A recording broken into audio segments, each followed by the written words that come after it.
Today on the podcast review show, we're talking a little podcast Inglés. Thicken up your skin and get ready for a supersized... Except I said that wrong. Today on the podcast review show, we're talking a little Inglés podcast. Thicken up your skin and get ready for a supersized serving of opinion. Delivering constructive criticism and powerful praise, it's the podcast review show. This is the podcast that takes the guesswork out of first-time impressions. You'll discover new podcasts while learning podcasting tips. Join in on the conversation via voicemail, email, comments, and polls. It's all at our website, podcastreviewshow.com. All right, welcome back to another episode of the podcast review show. I'm your host, Dave Jackson, and if you're new to the show, this is where we bring on a guest, and we kind of go over their content, their website, with a fine-tooth comb. We find out what you're doing right and help you do more of that, and anything that needs tweaked, well, we kind of gently and politely nudge you in a different direction. Keep in mind, it's just an opinion and always opinion, and alongside me is the one, the only podcast talent coach, Erik K. Johnson. Erik, how's it going, buddy? It is going very well. We always try and do it politely and gently, but that doesn't always happen. We haven't made anybody cry yet, so that's a good thing. And apparently you didn't get the memo. Today was Green Shirt Day. Oh, I missed it. And I have my podcast shirt, my hashtag podcast upstairs. I should have worn it. Thank you, Libsyn, hashtag podcaster. Exactly. So today we are very lucky to have Craig with us from, and we're all giggling, it's Inglés Podcast. And Craig, thanks for coming on the show. It's a pleasure. Hello, Erik. Hello, Dave. It's great to be here. Craig, thanks for being here. For somebody who's hasn't heard of your show, tell us a little bit about it. Well, it's a podcast aimed at Spanish learners and teachers of English, and most of our listeners are in Spain and the US and Argentina, Central and South America. And we basically, I have a co-host, and we speak about grammar, pronunciation, vocabulary of English. It's actually, as I was listening to it, as much as you're kind of gearing it for people who are speaking Spanish and they want to learn English. I think there are a lot of people that speak English that could use this podcast as well. And so what are kind of the goals of your podcast? Obviously to help people speak English, but further outside of that. Yeah, well, we have a website which basically takes pure beginners up to the intermediate level of speaking English. But the goal of the podcast, aiming at intermediate and above, is to just improve different areas of their English. So we are hoping to lift the level of the listener up to a higher level and improve their pronunciation, their listening comprehension, and their general understanding and expression in English. And how long have you been doing the podcast?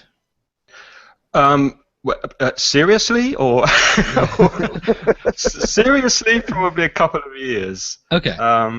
But I did start the origin of the podcast was way back when I decided to have audio in our monthly newsletter.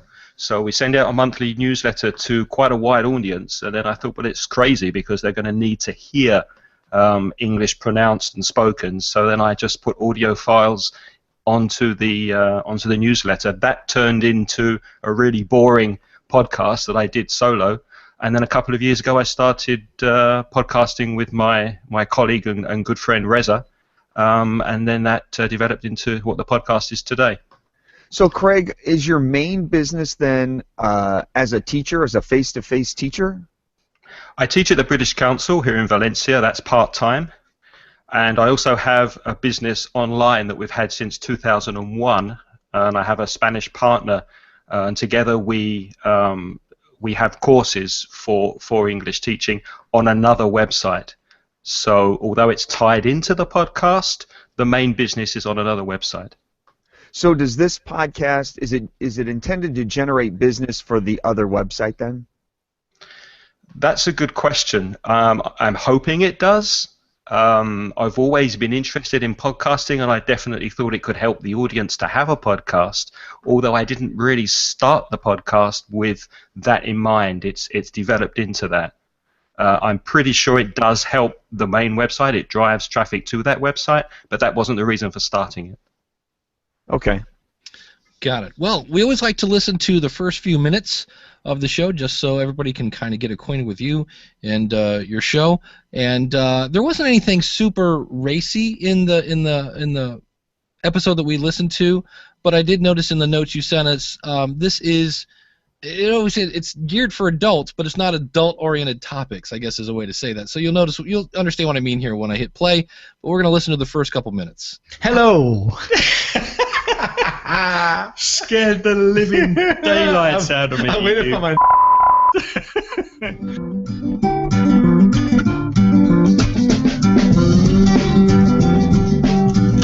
Hello and welcome to another episode 55 of Aprende Inglés con Reza y Craig. How are you, Craig? I'm very well, thank you. Are you sure? You don't look that well. No, I'm fine. I've just had a bit of a surprise, a bit of a shock. If you are a new listener, if this is your first time with us here, welcome. I'm Craig. And I'm Reza. And we're going to help you grow your grammar, vocalize your vocabulary, and perfect your pronunciation. Oh, you're a poet, Craig. In this episode, we're speaking about connectors, connecting devices, those words like even though, however, although, in spite of, that help connect words together. And there are some shopping expressions if you are going shopping this summer in the UK or an English-speaking country, and more weekly wind-ups. But first, Reza, maybe we should speak about Patreon, our Patreon campaign. Yes. And explain a little what's that about. Do you want to explain it? No, I think you should, Craig, because you manage the technical side of things much better than I do. Well, Patreon is a program that we have started if you would like to support this podcast because, as you know, listeners, we're now making one of these podcasts every week, normally released on Sunday evening around 8 o'clock Spanish time. And because we're releasing them more frequently, we're asking you to support us with a donation. As little as $1 or €1 could help us continue with this podcast and increase the quality of it. So if you're interested in sponsoring us, please go to patreon.com/inglespodcast. And Patreon is spelt Patreon. Patreon.com/inglespodcast. And because so many of you have been asking us for full transcriptions of every podcast, when we reach €100, that will give us enough money to pay somebody to write our transcriptions for each show. So each patron will then receive a full transcription. Craig, I think it's very important to stress that point, that the money received from the donations is not for our pockets. It's to be able to pay to get a transcription of the episode. It's not for us to make any money. It's to make it easier for you listeners to follow. Exactly. It's going towards paying so that you can have a transcription for each episode. Right. So we have some listener feedback, and then Reza, and the one thing I liked about this show, there's a lot of interaction from your audience, a lot of listener feedback and questions and things like that. But so let's talk about that was the first couple minutes of the show, and the one thing that Patreon is a big. It seems to be everybody's now starting a Patreon account. And I was thinking about your target audience here, that they're just learning English, and there are two reasons why, and this is, again, it's just an opinion, it's just a suggestion. I would there's a free plugin called PrettyLink, and I would do like your website, like inglespodcast.com/support or /something, because you have to spell Patreon, and then you have to spell Inglés Podcast, and I'm like, these are people that are just kind of new to English, and right. That might be a couple extra hurdles. There might be a better way. That was giving me a tough time to spell that. Yeah, I was like, man, that's a lot of spelling going on. And then you got people typing on laptops, and I just thought, I'm not sure exactly what, but I would find a way to make that a little. If that's one of the goals, that might be something you look into, because I just thought, boy, when I teach, I have to send people to a website that's a mouthful, and I know the address and I still type it wrong. So anytime you can make something a little shorter, a little easier to remember as well. So Eric, what were your thoughts on the beginning? I like the beginning. First thing I want to tell you, Craig, is that you got a great podcast, and I didn't find a ton wrong. There weren't big glaring issues with your podcast. So a lot of what I'm going to find today are just ways to kind of shine it up a little bit. I don't think we have any real big concerns dealing with your content. At the very beginning of the show, I love the way that you both introduce yourselves, so we can kind of get to know, especially as a new listener, which voice belongs to which person. And I found that you did that quite often throughout the episode, which was very helpful in trying to understand which person was which voice and who had which personality and which sense of humor, things like that. I love the way that you set up what was to come throughout the entire episode, what we were going to get to, the questions we were going to answer, the main theme of today's show, and the wind-up that was coming at the end, and then talking a little bit about traveling, which was an extension from a previous show. I liked the setup at the beginning, so I knew exactly what I was going to get in this particular episode. With regard to the Patreon thing, the other concern I had with that was give me the reason before you start explaining the Patreon process. You know, if you started with everybody that becomes a Patreon donor gets transcriptions. We've had requests for transcriptions, and you explain transcriptions, and there's been a desire for transcriptions, and then get into here's how you can donate and make transcriptions possible. I think it would have been a little more captivating, because we're starting with the why first and then getting into the how and the details. But that was just an idea to flip those two around. And then the only other part that I had about the beginning was, I like the music transitions that you use. You use them throughout the show to kind of get from one segment of the show to the next without saying, okay, now it's time for. You just kind of let that little music interlude come in, and you rolled right into the next part. And I thought the transitions were pretty solid. Yeah, I've got to give credit to Podcasters Group Therapy for that, because I love the way that Corey does something similar. The way he blends the music under and then leads it. I used to have more of a clear transition, and then I thought, no, let's make it gentle, and I think it works quite well. I like the music that you use. Sorry, Dave, but I like the music that you use because it's subtle. It's not this hard driving rock like Dave uses. You know, the best part of a movie score is when you don't know it's there. It adds to the movie without taking away from the movie, because it doesn't become the focal point, it becomes the support. And when you're using that transition music, you want it to be the same thing. You want it to add support to what you're doing, but you don't want it to distract from what you're doing. And I think you selected a nice piece of music there that makes that nice little transition without being distracting. Thank you. Maybe I should throw some rock in to wake the students up from time to time. A bit of the other Motorhead or something. Sorry, Dave. The other thing I liked about it is it was quick. Like it let in a little bit to where you go, oh, we're moving on to a new topic, and then it was out. I've seen people have like a full minute of music in between, and that's when you're kind of like, are they coming back? Where'd they go? You know, so I've heard people go, we'll be right back, and then it's 30 seconds of music interlude, and okay, we're back, and like, what was the point of that? Like, why didn't you just probably gone to the bathroom or something? Yeah, edit that out. I don't need to hear 30 seconds of instrumental music. Yeah, it's always different. So yeah, the other thing I liked about just the vibe of the show, you know, you started off with you two laughing, and it just kind of set a tone that it's fun. You know, yes, it's education, but it was kind of a light mood-setting thing. So I like that. I agree with Eric, the fact that you just did a nice introduction of each other, and I didn't even think about that, the fact that you have to kind of keep track of whose voice is whose, but that's a great point as well. And the other thing I had about your content, we will talk a little bit later. The one thing I liked is, I really think that there are people in Ohio that should listen to this show because you have really great advice, and I have a quick little clip of this. Remember to be polite, though. Remember to use voice intonation to be polite. To say excuse me, say please, or perhaps I'm sorry to bother you. Mm-hmm. Excuse me, I'm sorry to bother you. Where's the nearest shopping centre? Craig, would you use the words sir and madam? Probably not. No, I think that's too formal. Too formal? Too formal. Would you? Not often, no. Yeah. No.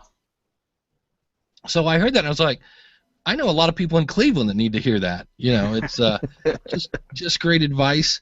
And then the other clip I pulled was it showed to me that you really understand who your target market is, because you're really, this is a beginner's class, and you did it without, sometimes when you start at the beginning level, and again, these are adults, like, you're not like baby talking, I guess would be, to go, okay, and today we're going to talk about, no, you're just talking, and this is how you do it, and it's just, you've got that, I like the tone, because it was a beginner class without, belittling isn't the right phrase, I'm not sure what, but it just like, hey, I'm going to talk to you like an adult, and we're going to learn how to talk English. So I like the fact that you had some practice. Last one. Although I'd never been to Granada before, as soon as I arrived, I felt at home. Yes, very nice. Good. Well, I hope you've practiced with us and that you have a better understanding of these connecting devices. And you had a number of those. So it wasn't enough to just, here's the concept. It's like, now let's see this in practice. And you kind of would explain, in some cases, maybe where people might go left of center, or here's a way where you might think this is a good way to use it, but here's a better way. So there was just lots of practical advice on the little tweaking things, because English, it's easy for me to say because I grew up with it, but if it's a foreign language, I can only imagine trying to learn how to conjugate verbs and all the other, I before E except after C kind of stuff that just makes it insane. The other thing that I had, we actually already talked about this, but just to hear it from the... So if you're interested in sponsoring us, please go to patreon.com/inglespodcast. And Patreon is spelt Patreon. Patreon.com/inglespodcast. And so, yes, we've beat that dog to death at this point. And the one that I'll be interested to hear your take on this is the weekly wind-up. Okay, moving on to our weekly wind-ups. Reza, do you have a weekly wind-up this episode? I certainly do, Craig. Something shocking, something highly dangerous, something which drives me round the bend. I can't wait. I'm really, really keen to know. We weren't done. There you go. The joys of a live show. That's interesting. Shall I ad-lib here? Sure, go right ahead. Well, let's talk about it, because he talked about how bees. He didn't like bees. Didn't like bees. And so, on one hand, not the letter B, but the actual insect bee. That's bees right. And wasps. So I kind of sat back and went, okay, well, how does this tie into the English thing? So I thought a couple things about this. I thought on one hand, you're kind of sharing a little bit about your personal life and the ins and outs. I thought it was interesting that one of your audience sent in a weekly wind-up, and I'm like, all right, well, this is maybe a cool way to kind of go. That's the whole idea behind it, Dave, because the one thing I'd like to do is to get as much interaction and feedback from the audience as possible, because one problem Spanish speakers have is actually speaking English and having the confidence to speak it. So rather than always speaking about grammar and vocabulary and pronunciation, if I can get them interested enough in something to call in on SpeakPipe, then that begins a dialogue, or more people call in, and I've noticed that it's working. I've noticed that people are getting engaged in that kind of content. So if Reza and I start expressing our opinions on things at the end of the show and then say, send in your feedback via SpeakPipe, that's what I'm hoping to do. That's really the thinking behind it. Okay, because the other thing I thought is a kind of a inadvertent learning tool is, like, now that we've talked about how to have proper English, let's just listen to a conversation. And it wasn't very long. You talked about the bees, and I remember there was some double parking speak in there a little bit, and about the time I thought, what does this have to do with the concept of the show? It was pretty much over.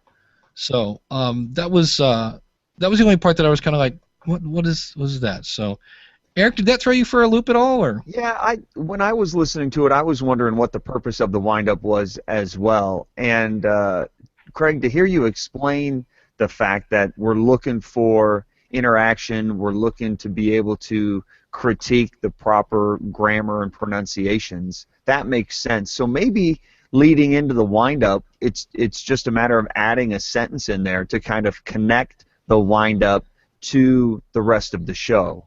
You know, the wind-up gives us an opportunity to not only voice the things that get on our nerves, but it allows us to use the English language in everyday conversation, and we can then not only have fun in a conversation, but we can also critique it a little bit and see if we're actually using the words in the right way. Yeah. And so we use the wind-up as everyday conversation to fold into the topic of the day, but we have a little fun with it as well. So I'm wondering if maybe there's a way to use the wind-up. If this week, if we say, hey, next week we're talking about connectors. So connectors are words such as although, even though, and that sort of thing. And if you listed a few of them, so when you phone in your wind-ups for next week, try and throw in a couple of those words as well, and we'll see if we can use them properly. Or if next week is whatever grammatical conjunction we're using or something like that, try and use some conjunctions in your wind-up for next week, and we'll see if we can use them in the right way. Yeah, make the language the reason for them phoning in, to practice the language that we've been teaching. Yeah, so call in and tell us that you are all, you hate people that double park, but make sure you're using some conjunctions in there as well, because next week we're talking conjunctions. So then maybe it folds it in. Now it gives us a fun way to just spout off while we're actually doing something practical with the episode as well. Right. I like that idea. I liked the wind-up. It was just, it kind of stuck out as, okay, what does this have to do with grammar? Like where, I didn't have that connection, oddly enough, in a connector series. It's quite ironic. I enjoyed the wind-up, however. Even though. Yeah. On one hand. Yeah. All right. Well, we also always like to take a peek at your website. And so the website, again, is inglespodcast.com, and Ingles is INGLES podcast.com. And I see you're using it's at the bottom, I think it's the Podcast Pro theme from Aprende. Yeah. I'm a big fan of this theme. It just makes a nice, clean website. The navigation is... you have two different navigation items, and I like the fact that you've got them separated to kind of your social media at the top, and then navigating around the website here on the bottom. You've got the big giant play button, which I know a lot of people see that and they're like, holy cow, but when you see that on your phone, it really looks nice, and you can always turn that off if you wanted to. You've got a nice kind of blue and gray color scheme going, and the only thing I noticed on your website, and I realize now it's not doing it, of course, you're using Google AdWords, correct? Yeah. So this is, no control. I came here twice, and they had 3 of the exact same ads on the sidebar. That's nothing you can do. That's our good friends at Google. I'm thinking of taking them off because they're not earning any money anyway, and I think it's just a distractor. Well, this was my one question. I know, you mentioned how it wasn't the original intent, but it'd be nice to drive traffic to your other website with the tutorials and the CDs and such. And I thought, to me, that would be a much better use of your sidebar, because I looked for a while, like trying to find the link to your CDs, and I think the only one you have is this little orange one at the top. Is that correct? That's right. Yeah, it should be more prominent. I agree. Yeah, because I completely missed that. I was like, and I'm digging through the episodes, and I'm thinking maybe it's in the episode stuff, and that's when I saw the ads on the side. I'm like, well, this is really prime real estate. You might want. That was one of my questions as well. Is how do people get more information? I didn't even see the opportunity to buy the CDs. That was my question at the beginning. Is how does this feed into your overall business? And I didn't see that at all. I think that needs to be a little more prominent. So if people want to get more involved, they have the opportunity to do so. Yeah, absolutely. And even that, when I finally figured it out, and I went to the website. Now here again, I don't read the languages that are on here, but you might want to make it like pick what you hope they would order the most, whether it's a CD or a download. Things of that nature, and I would take them to that product page, because when I get here, now I'm faced again with another, more choices.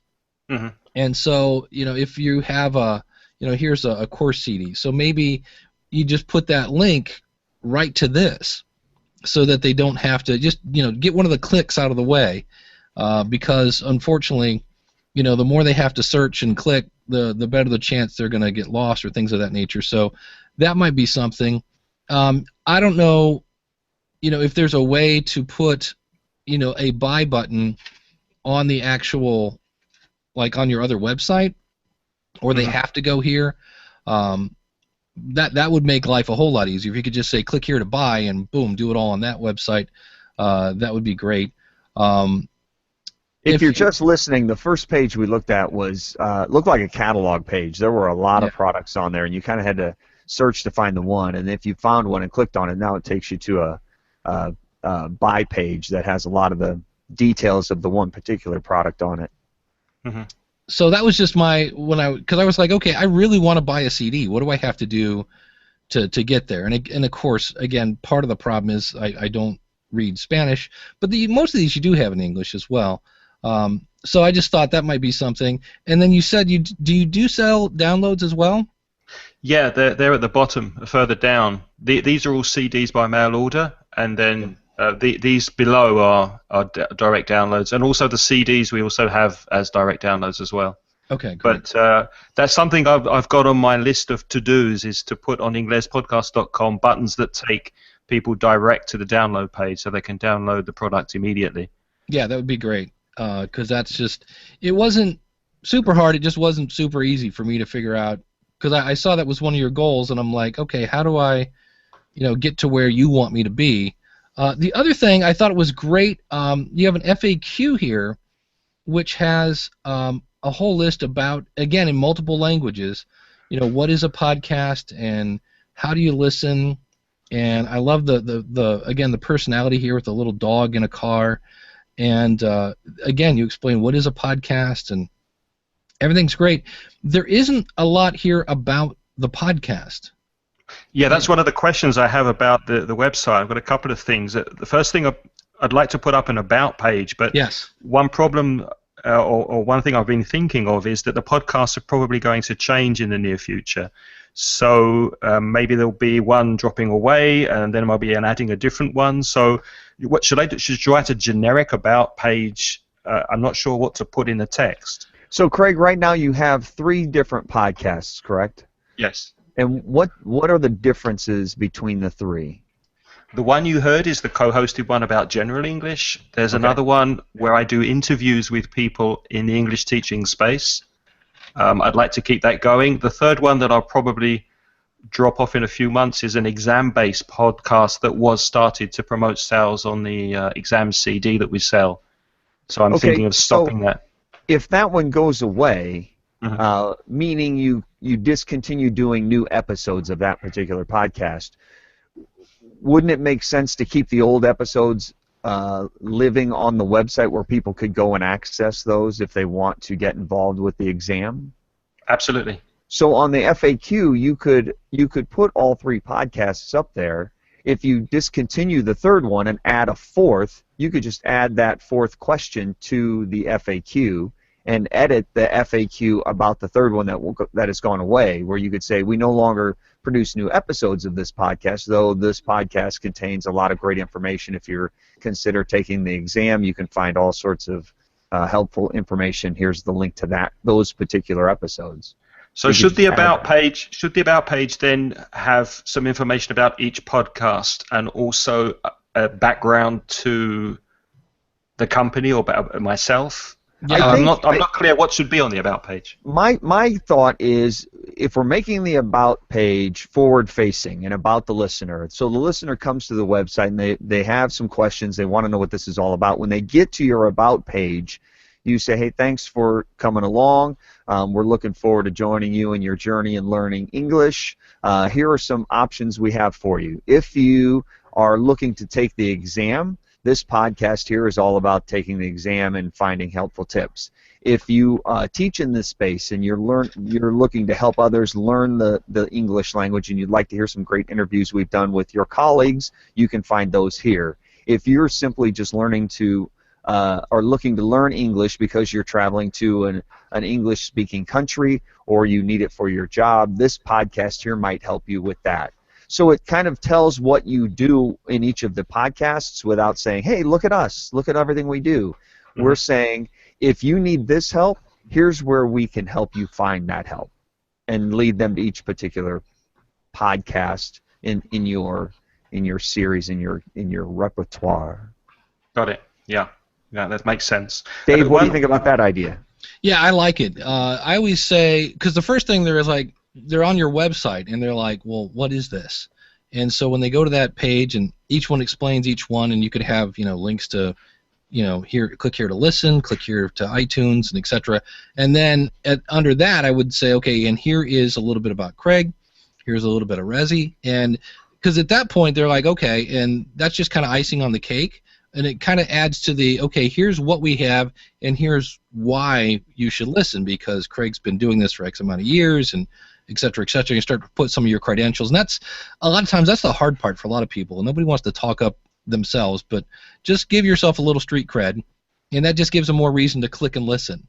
Mm-hmm. And so that, to me, is always, and for those people that don't have the experience, you can then use that as, I'm just like you, and I'm on the journey to find the answer to whatever. So you don't always have to have 20 years of experience to have an about page, but it is, you have your contact page is right there, clearly labeled contact, and so the about page is another one that you need those words on your page somewhere.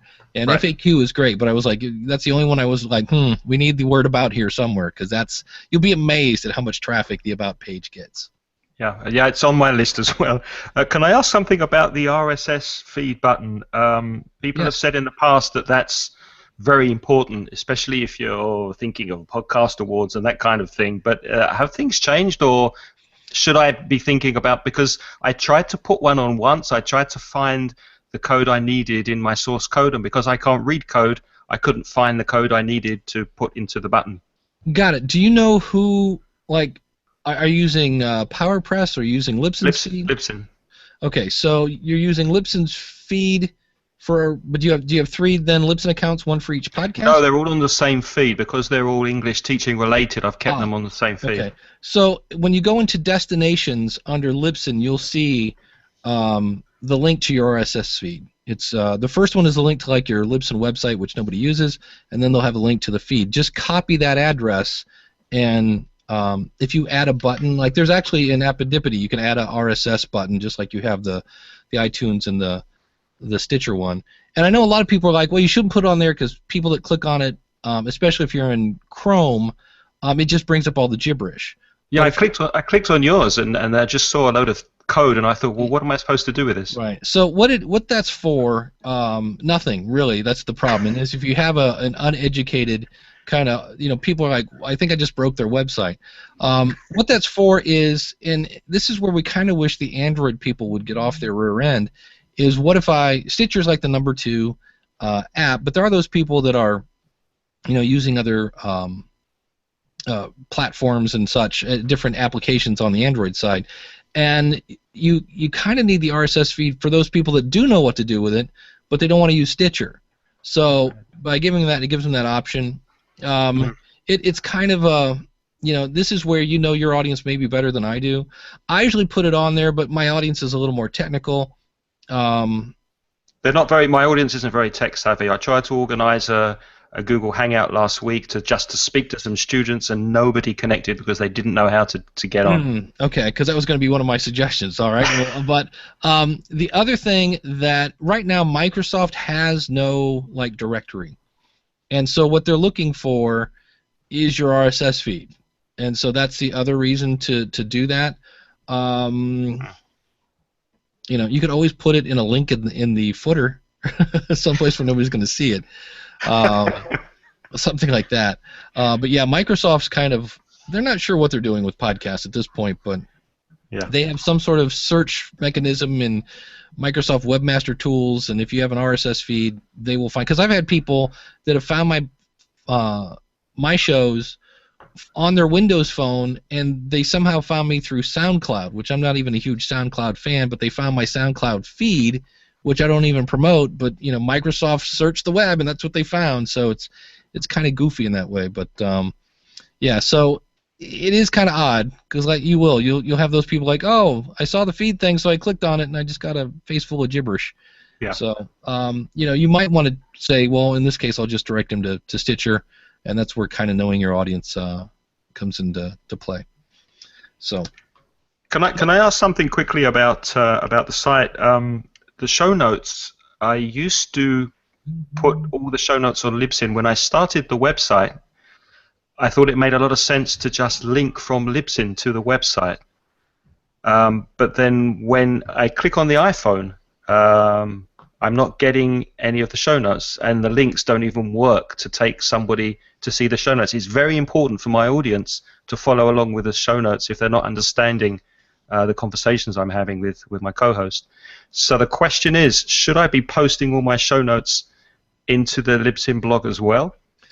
I do, just to eliminate, because I know some people are like, oh, well, you don't want to give Libsyn any Google juice, and I'm like, I've Googled my name, not because I'm an egomaniac, but I Google podcasting all the time. I've never seen my Libsyn stuff come up. Make sure when you say you're putting the link, are you actually putting the link and then highlighting it and going through the steps to make it a link? Exactly. Yes, okay. I'm just putting, to see the show notes, go to inglespodcast.com, and then I make it a hot link to take them to the website. But on the mobile phone, it's not going there anyway, so it's pretty pointless. That's really interesting. Okay. Because that would be my advice. But if you've tested and it's not working, I'll have to test that, because I know, you know, when you click on the little album art, your notes come up. But I actually put what I do when I put things in the Libsyn section, because I have the same thing. Libsyn for the School of Podcasting is they're holding my feed. The feed for this show, the podcast review show, I use PowerPress.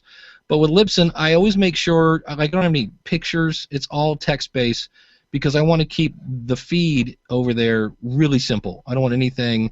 You know, people talk about how WordPress feeds can break.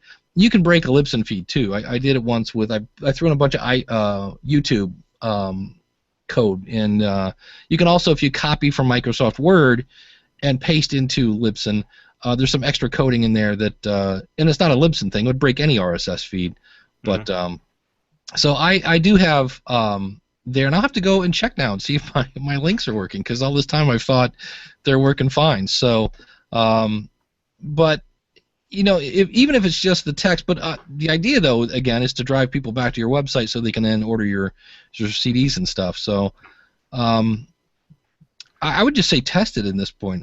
Now you've got me. I have my own homework now. When I get done, I'll have to go check that out, because I've been doing that. I've been making sure the links worked.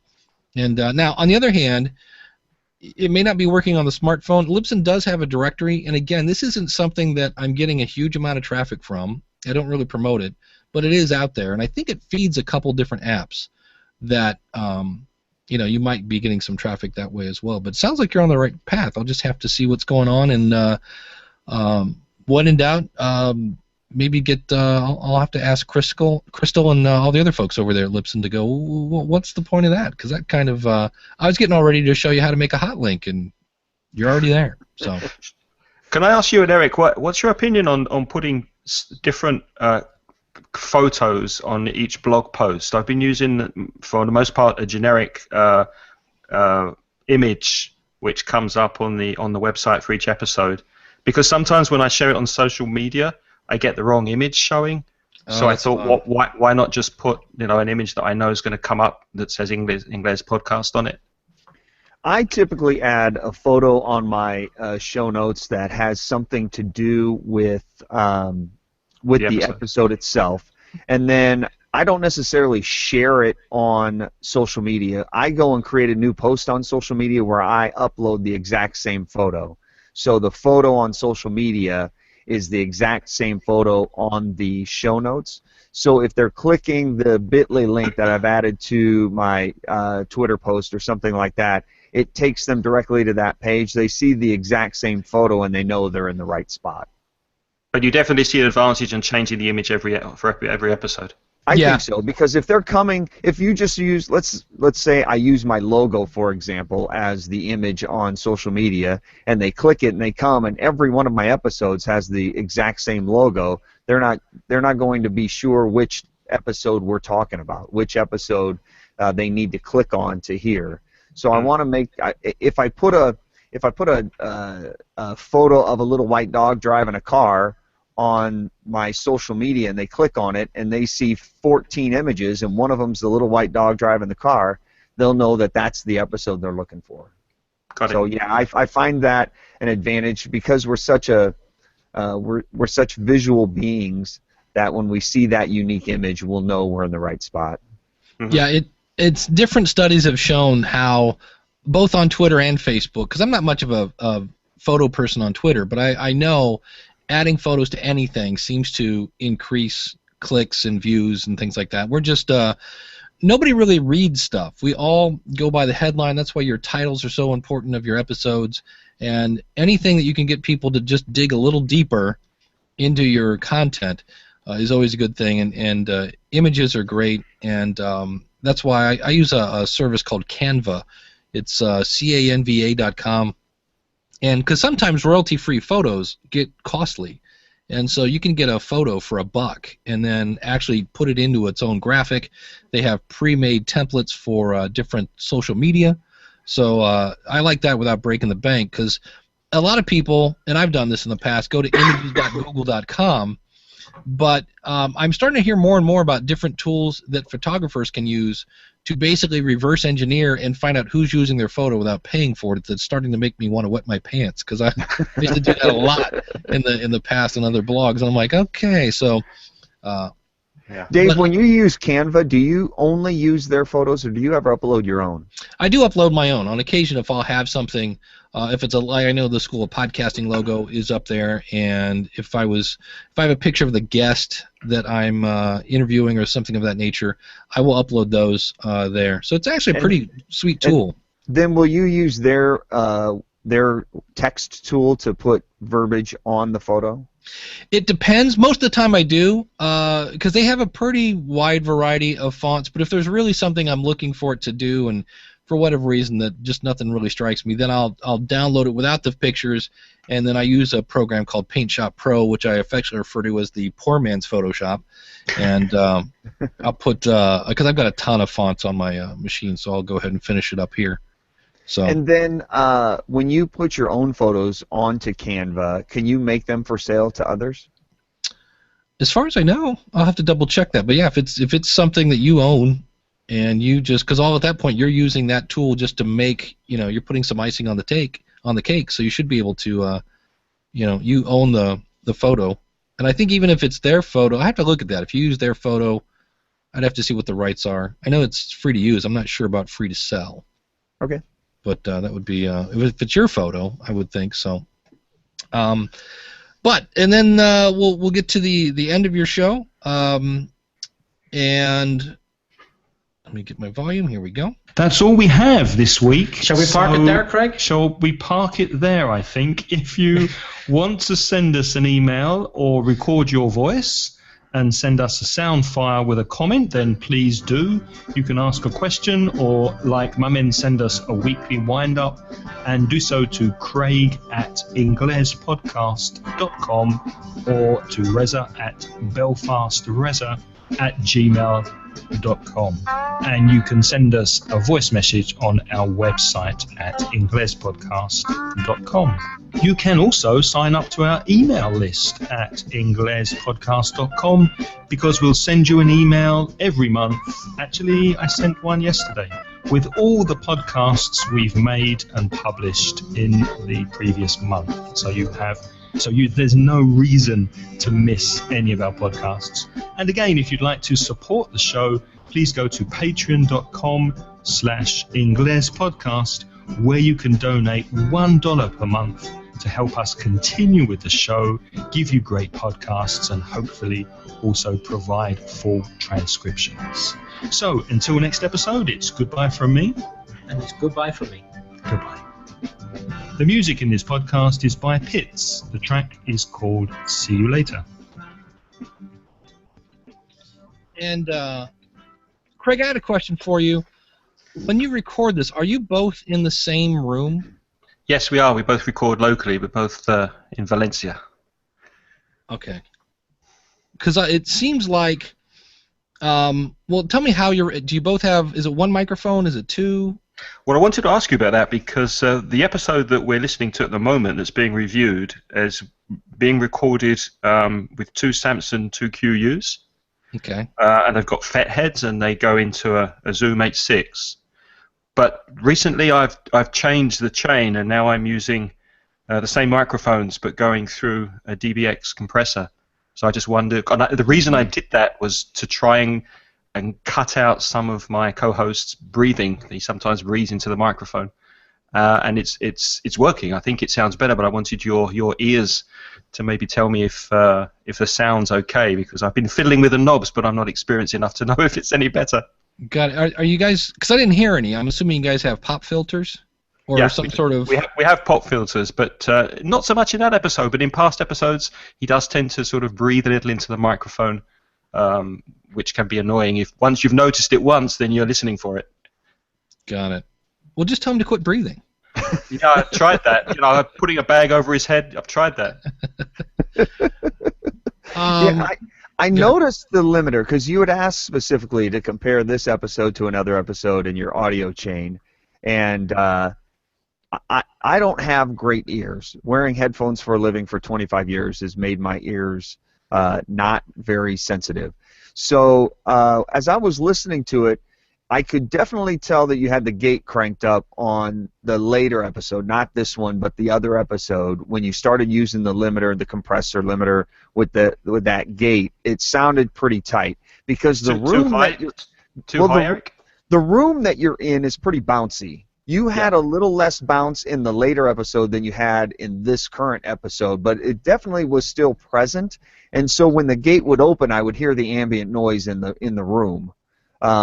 Now the episode 58 had a little fuller low end to it than this one did, so I could tell that the compressor was doing its job there. It made the audio sound a little thicker, but I could definitely tell when the gate opened because I could hear the background noise kick in. His breathing I didn't notice on either particular episode, but I could just tell when the mic was active and when the mic was closed due to that gate.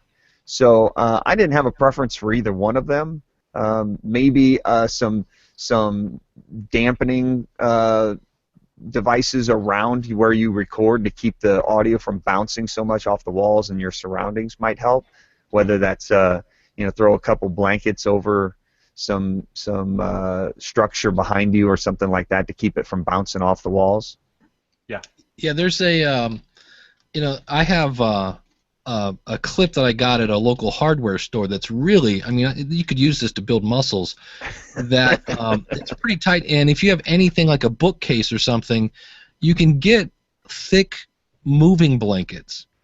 And those work great. And just clip them to stuff. There's a video I'll send you later of a guy that somehow got some sort of magnetic hooks that he has a drop ceiling with the metal bands that run through the ceiling, and he just sticks these hooks on the ceiling. And then he got some sort of moving blanket with eyelets. The eyelets, and he just hooks it on the ceiling, and it's boom, instant audio booth. And I was like, that is brilliant. I just my wife sits in the same room. She's breaking out into a cold sweat because this is a pretty small flat. I mean, this is basically it. So she's sitting over there looking at me, thinking about filing divorce papers right now. Right. Well, the thing you need to remember, Craig, is that your baffling doesn't have to go floor to ceiling. Like, you do not have to be enclosed in 360 degrees of sound baffling. You just need to put a few things up around you. Even 4x4 squares that are close to you will absorb sound and keep things from bouncing. I like to use sleeping bags, because when I use the soft inside of the sleeping bag facing me, it just sucks the sound right in. And I'll set up like a step ladder or something when I need to make a makeshift audio booth. I'll just set up a step ladder, throw the sleeping bag over it, and clamp it to it so it doesn't move, and then put it right up next to me. And it's amazing just how much one or two sleeping bags next to you will absorb so much of that bounce. I got a voicemail from somebody last week that said they do a lot of podcasts on the road, and they said one of the things that drives them nuts is they're always in these hotel rooms, and yes, there's carpeting, and yes, there's drapes, but there's still a lot of, you can clap your hands, and there's a lot of just built-in reverb.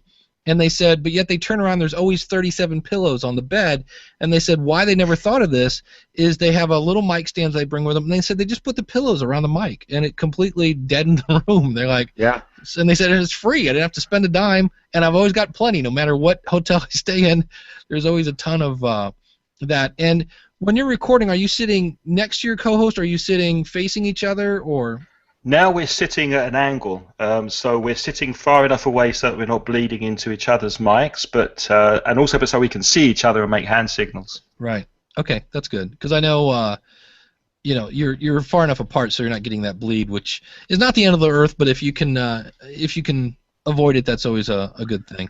What about those very small kind of mic guards that you can buy that sit around the mic in a semicircle? Are they any good? I've tested 2 of those, and I think they would make more of a difference if you had a condenser mic. For me, I had one that I paid and actually took it back because it just didn't. I didn't audibly really hear anything, and you might want to try that. I don't know if there's a place around that you could do, because it's hard to tell. I guess it depends on each room. The room I was in, I had already had pretty thick carpet and different things in place, so it really wasn't that horrible of a room. But I didn't really see. Eric, have you ever played with any of those? Or? No, I've found that doctoring the mic works less effectively than doctoring the room. Yeah. So it's worth Looks a like shot. I'll be getting the sleeping bags out next week then. Yeah, it's worth a shot. I know. I was amazed. I did the one trick where you grab a blanket and you just basically podcast like this, where it's over the stand and you. And I was amazed at the difference, because that was when I first started podcasting, and I was downstairs next to the washer. And so even when the laundry wasn't going on, but it was a big empty concrete room, so it was awful. And it was great, except it was 900 degrees under the blanket by the time you were over. So maybe you can get your wife just to stand behind you with a sleeping bag. Well, the thing I always remember is if I clean up my toys when I'm done, my wife doesn't get as angry. You were talking about the hotel, Dave. I've recorded in the hotel 2 or 3 times. One time I just piled all those pillows up on the desk and surrounded myself and the microphone with it, and it deadened the sound perfectly. The other time I took the bedspread off the bed, and I used the pant hangers in the closet to hang up the bedspread in the closet, and I just left the door open, sat in the doorway, and recorded straight into the bedspread into the closet, and it worked fine. So you have to remember, when you're talking, your voice is projecting out, so you want to be talking into some baffling. So hang that baffling right in front of you, like on the backside of your computer or something like that, so that audio isn't hitting that wall behind you and coming straight back at your microphone. Mm-hmm. Well, let's hear how Craig wraps up his podcast here. That's all we have this week. Shall we park it there, Craig? Shall we park it there, I think. If you want to send us an email or record your voice and send us a sound file with a comment, then please do. You can ask a question, or like Mumin, send us a weekly wind-up, and do so to craig@inglespodcast.com or to Reza@belfastreza@gmail.com. inglespodcast.com. And you can send us a voice message on our website at inglespodcast.com. You can also sign up to our email list at inglespodcast.com, because we'll send you an email every month. Actually, I sent one yesterday with all the podcasts we've made and published in the previous month. There's no reason to miss any of our podcasts.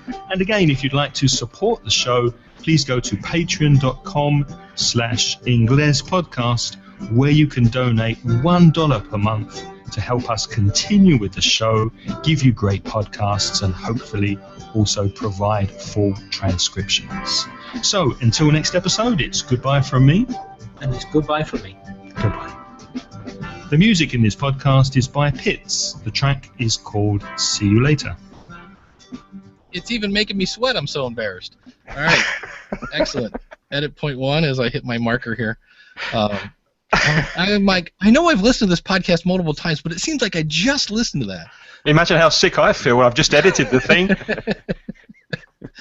So, your ending, I thought, was I'm with Eric. I like your music. It's just, it's there, but it's not intrusive. It's just kind of like, and it wraps up things nice, and it's a nice, smooth ending.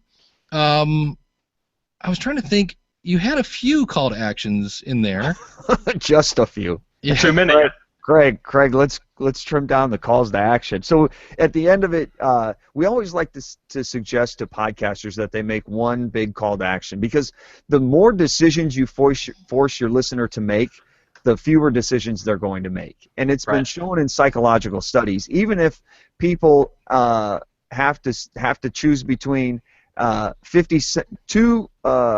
2 quarters or a 50-cent piece, they have a tough time choosing, because now that they have to weigh the decisions. They're the exact same thing, but they have to make the decision and they choose not to. So the fewer decisions you can offer them, the better off. So pick the one call to action you want them to take action on this week and make that your call to action. Because in this wrap-up here, you offered to allow them to send you a question. They could send you a wind-up. You gave them 2 different email addresses to get them to you. You also said they could record a voice message on your website. You invited them to come join your email list, and if they want to sponsor you, they can go to Patreon. So there's 5 different things that you or 7 different things that you offered to let them do. Now just go pick one and do that. And now they have to figure out which one is the most important to do. So you're suggesting a different one each week and keep changing it around each time? Yeah, this week we would love to have, and you might make a call to action toward the end of the wind-up episode. So the wind-up segment, if you have a wind-up next week, we're going to be talking about conjunctions, and if you want to send us your wind-up, feel free to do that. Just go to podcastname.com/windup, and maybe that's where they get involved with the windup, and they can send you email. You have all the options there. But if you send them to one page on your website and that page lists all the options, then they can choose what's easiest for them. So maybe if they go to inglespodcast.com/windup to get involved with the windup, on there you say you can send us a voice message here, and we will get it on the windup. And then at the end of the episode, you can say, get on the email list, because every time on the email list, we send you an email every time a new podcast is up, and we'd love to hear from you. Do that online, and we just drive them to that. You can consolidate that. I love that idea. You've got a contact page, maybe underneath the form. Here's the link to the SpeakPipe. By the way, here's my email address, and if you have a phone number or whatever. And that way, you let them choose. You're still giving them multiple options, but now you're only telling them to do one thing. Go to inglespodcast.com/contact, and from there they can choose and get it into you. So yeah, once you get them to the website, then it's much easier to get them involved. Mm-hmm. Yeah, because they've already taken the action to get there. So you have the person that's, they're on a mission, doggone it, and so they're more than likely to go through and take action. So, Craig, I had one more thing about your show notes as I was dinking around on your website. I loved the fact on your show notes. I like the clean theme that you're using, but I like the fact that you had your Spanish words next to your English words in the show notes, because as people are learning, it's easiest for them. I found when I was taking Spanish, I could understand a word when it was said, but I had no idea what letters were in the word, like how to spell it. And when I see it on the screen, especially the Spanish word next to its English meaning, or vice versa, I thought that was a great way to help your listeners learn the language. My suggestion in your show notes is you might distinguish the suggested English words that are in the parentheses from the suggested links and resources that you had, because sometimes you would use a word and then in parentheses you would have either the translation of that word, or it might be a link, or it might be a resource, or something like that. And I don't know if you make all of your links in italics, or maybe you make all definitions underlined, or somehow to distinguish between what's a resource, what's a link, and what's a translation. To make it consistent, so that all Spanish words will be in italics, all links will be in a different color, that kind of thing? Yes, exactly. And then also distinguish your questions from your answers, because the show notes were great. I was following along in the show notes right as I was listening to your episode, because I could see what was coming up, and it helped me visualizing the words and the translations as you were going through them. But there were parts where I didn't understand. I couldn't tell on your notes where the question ended, where the listener question ended, and your answer started. So maybe that's where italics comes in, or bold, or underlined, or indented, or something like that. And I found it incredibly helpful to follow along on the show notes to reference back as we were going through the episode. So maybe at the beginning of the episode, if you want to follow along in this episode and go through the tasks that we're going through, you can find the show notes, or maybe it's a opt in and get a worksheet where they can complete the worksheet as we're going through it as well. Yeah, the show notes are, Eric, basically my bullet points and notes before we record, just expanded a little bit. And what I'd love to do is to give a full transcription, which is the reason for the Patreon, but that's not really working for me. So what I'll probably do is to pay somebody, investing it, and then maybe charge €1 a month or something for any student who wants the show notes. Yeah, because it's really important for a learner to have that backup of text. It was great. It helped me tremendously. I'm not even trying to learn the language, and I found it helpful just to follow along in the episode, just from following along, going through, seeing exactly what we were talking about and that sort of thing. I thought that was great, and those are the other couple things I had.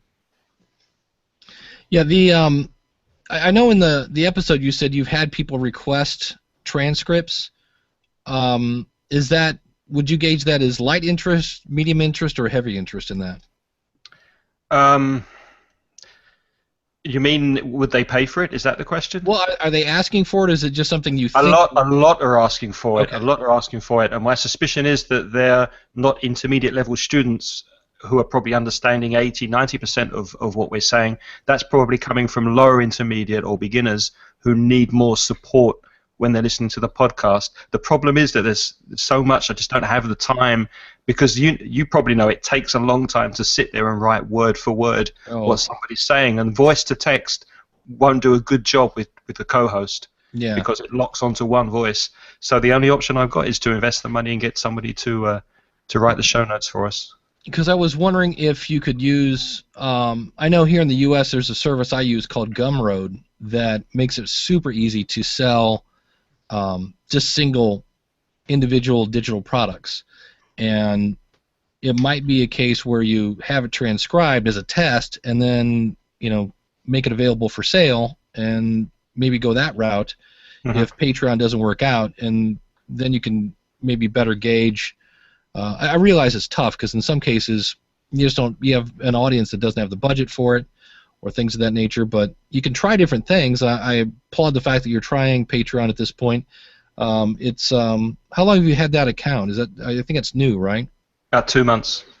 Yeah, so it'll take a little while for that to get any legs, and it's a little tough that way. But I've seen some people have great success, so I wouldn't roll up the effort on that yet. I know it is a slow start, but it's worth a shot, right? As always, when in doubt, throw it on the wall and see if it sticks. Right. And the other thing, really, is we kind of start to there's one thing I have in my notes. I don't have my notes. Let me show you one other thing. And let me bring this up. And I understand what happened here. You used Auphonic to create your final MP3 file. Yes. And the bad news is when I click here on your MP3 file, there's not a single ID3 tag in it. So there's no album art. There's no title. There should be. I tag every episode. Before or after you run Auphonic? After. Oh, well, in this case you missed one. Okay, thank you. Because I use what I use. I use MP3 tag. Yep, you're using the same thing I do, and so I missed one. Yeah, so I was like, okay. Well, that's good. I'm glad to hear that because I was like, oh, that's. But other than that, the audio file in terms of because you're using Auphonic, your audio levels were pretty much dead on, spot on. So that was good news. So, as Erik had said earlier today, there really wasn't much to. There wasn't anything major here that we're like, oh, holy cow, are you kidding me? I thought I really like. How long have you known your co-host? 14 years. I'm going to say we're close friends. Yeah, I'm very lucky to have him on board, and I'm pleased to announce that finally we've managed to get a sponsor for that show, so I can now afford to pay him something. Nice. Yeah. Because there just seemed to be a natural chemistry. Like I said, it sounded like you guys were having fun.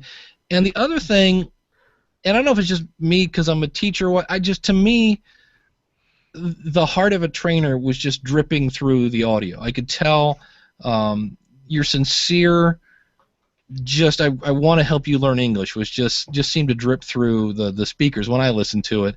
And I like that in the fact that you were, you didn't really, it was one topic, I thought you covered it well. And in general, like I said, I didn't really see anything. Just the whole Patreon thing, I was like, I like the idea. It just seemed a little tough to get there, especially if you have people who are learning English. The website I thought looks great, and again, just get that about page going. Yeah. That'll help. And then I would lose the Google AdSense. I've heard people refer to Google AdSense as internet welfare. It's just not useful. It's actually doing very well for us on the main site, but not on the podcast site. Okay, well it depends. I think sometimes on the traffic and things like that. But all in all, I was like I said, I can see a lot of people in America that could learn a lot from this show. And the other thing I liked about it, that as I'm just sitting here thinking about it, you guys kind of got in, and now that I understand the whole wind-up option, you kind of got in, cover your topic, and got out. Now that I understand the wind-up option, I'm like, okay, that had its purpose. So, Erik, what were your final thoughts? We always try and find three things we love, three things we could work on. There's a lot to love about this podcast, Craig. You should be proud of what you've created. But if I had to narrow it down to three, I love the production and the presentation. You guys are friendly. It's learning without sounding stiff and stale like we're sitting in a classroom. I loved your music and just the structure of the show and the presentation and production sounded great. I love the way you guys introduce each other often throughout the show to really let us know who is who. And I thought you used great use of links, not only to other resources, but to other episodes of your podcast and other things on your website where people can get additional help. You did that both in the episode and in your show notes. I thought that was a great use of other resources available to you to help your listeners. The things I think you can brush up on, the call to action that we talked about, let's see if we can focus that a little bit. Let's see if we can let them get more involved, make that CD buy now button a little bit bigger. If they want one-on-one coaching through you or whatever it is you happen to offer, give them other ways to get more involved than simply listening to the podcast. And then I'd like to see you reinforce that topic throughout the episode. As we're going along and we're using the connectors, let's reinforce that topic as we're going along so people understand, oh yeah, we're talking about connectors today, and then use that as we're going into the wind-up to kind of reinforce the overall theme for today. So just reinforce that topic throughout the episode, and I think it'll pull it all together and put a nice bow on the whole thing. I thought it was a great show. I'm glad we got to listen to it. Thank you. Yeah, the one thing I was bummed to hear is you said you had tried a Google Hangout and it didn't work because as I was listening to your audience and you're trying to potentially have this bring in an additional income, I thought we heard the one guy trying to use, is it iTalki? So there's some place that people go to practice, basically. And obviously they want a live person. And I thought, Craig should just do some sort of group, like get 3 or 4 students on at the same time and do a Google Hangout. And that would give them a chance to practice with each other as well as to practice with you. And that might be, so I still think that's a good idea, because when I listen to your audience, that seems to be, they're very eager to learn and they want a live person. So I thought, if there's a way you could deliver that. No, I'm going to try that again next week. It might have been my fault because I've never actually launched a Hangout before. I've been on a couple, but I've never launched one. But when I went in and got emails back after the time that I'd fixed, the feedback was that they didn't know they had to be in my circle, that they thought they were connected and they weren't, that someone was in Mexico and he'd misjudged the time. So I'm going to try again next week. I'm going to give clear instructions, and hopefully it'll come together, because I'd love to connect with them and get to know from them what kind of material they need us to deliver to them. Well, I will give you the golden ticket. You ready for this? Because you're in a Hangout right now as we record this. At the very, very, very top of the screen, see where it starts plus.google.hangouts, blah, blah, and it's a really long, ugly link? Yeah. That's what you copy and give to your participants. Right. Because it'll ask you, who do you want to invite? That almost never works. That's what I did. Yeah, so send the link at the top of the screen, and that always works. So I start the Hangout, then copy the link and send that in an email. You start the Hangout, but it's not live yet. And so, like today, I sent you the link at the top of the screen, and then you guys came in, and then we did our little test, and I adjusted some volumes, and then I hit Start Broadcast. But this is a Hangout on air. What I wanted to do was just a Hangout. Oh, because I didn't necessarily wanted it to go on YouTube. Right, that makes sense. You could either set it private, so it doesn't go, like this will go on YouTube, but it's private, and then I'll make it public after I edit out any boo-boos that I need to. I'll have to check with a Google Hangout. I think it's probably the same thing, but I usually almost live in Hangouts on air, but I'll check. But it is kind of tough, especially with folks that aren't used to. Hangouts aren't quite as cool as Skype. Everybody's slowly getting hip to Skype, but it's nice when you can do it with a Hangout, because then you can see them. And when I first sent out the invitation, I didn't realize I had to have a closed circle, and then after when I checked back, I noticed that loads of people on my Google Plus page had gone in. There was Daniel Day-Lewis had gone in, and a few other guys I'm in circles with had gone into that, and there was nobody in there. I think Jason went in as well. And I felt bad because these people had gone in expecting there to be a chat going on, and I just messed up completely. I have to read up on it. Yeah, that's the lovely thing we call the learning curve. That's always fun. Gets steeper when you get older. Yeah, that's always fun. Awesome. Well, let's go ahead and again tell everybody where they can find your show. inglespodcast.com. Awesome. And Erik, where can people find you? Find me anytime you'd like online at podcasttalentcoach.com. And I will say again, I know I said this in the last episode, your episode on teasing teased me to want more, if that makes any sense. I was like, man, really good stuff. On Monday, let's see, after you listen to this, because this will come out not Monday, but the Monday after next, I did an episode about doing a podcast in character and how that may sound like a good idea, because then you don't have to worry about people. I mean, think about it. The Family Guy and what's the one with that is the Family. No, the guy with Peter.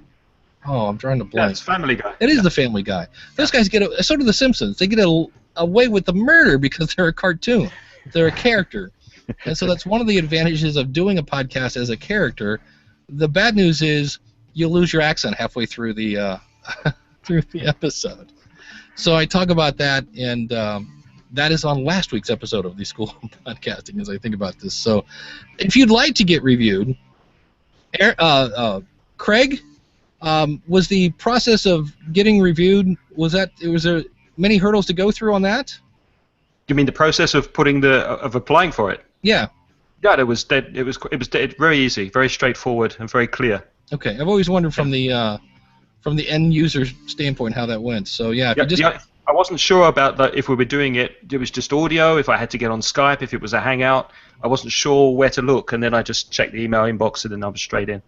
There you go. Awesome. Yeah. So, just go out to podcastreviewshow.com. We do have two options. You can do it live here with us, like Craig did, or if you'd rather just have us review your content and comment on it, that's also an option as well. And you can find that all at podcastreviewshow.com. It's right there on the front screen. So we will see you in a few weeks with another episode of the Podcast Review Show. At this point, there are no lines waiting, so come on down, get reviewed. Craig, you didn't cry. Was this painful? No, it was a lot of fun. It really was a lot of fun, and thanks to both of you for spending the time. It was fantastic. Got it. Very, very useful. I've got loads of notes written down here, and I hope I'll be putting them into practice over the summer. That's the point. That's the whole reason we do it. Lots of takeaways. Yeah, that's what I was looking for. I'm like, okay, tell me you have notes, so that's good. Awesome. All right, well, thank you so much, and we'll see you again real soon with another episode of the Podcast Review Show.